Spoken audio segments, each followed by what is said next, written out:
My family and I left Afghanistan in 1976, about 3 years prior to the Soviet invasion. And it was a very calm, peaceful time for Afghanistan. It had been at peace for most of the 20th century. And a lot of people actually had never even heard of Afghanistan. I remember how stunned I was the first time somebody asked me in France where I was from, and I said Afghanistan. They had no idea where it was. My father was a diplomat and was assigned to a diplomatic post in the Afghan embassy in Paris.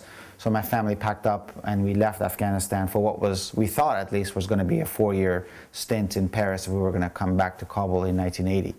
Of course, while we were in Paris, there was a communist coup in April of 1978, and then the Soviet invasion happened in December of 1979, and there was a mass exodus of people from Afghanistan. There was massive mass executions and imprisonment, and it very quickly became clear that going back to Afghanistan would be very unsafe for my family. So my father applied for political asylum, and my family moved to the United States in 1980. So I've been in effect away from Afghanistan for over 30 years.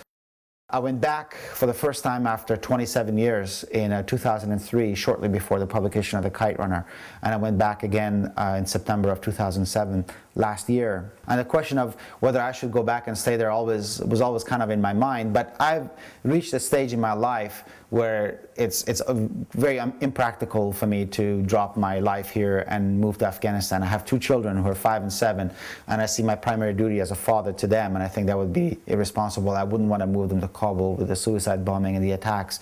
It would be, I think, very kind of a reckless decision as a parent. But I also feel that I can be more effective outside of Afghanistan rather than in Kabul. I feel like there's, in some ways, a lot of ignorance about Afghanistan. It's a country that has become completely synonymous with the war on terror, with the Taliban, and with drugs, and with bin Laden, and all of these very negative things. And in some way, I hope that my books and the things that I've been able to achieve kind of change that image of Afghanistan and help people think about Afghanistan in a different way.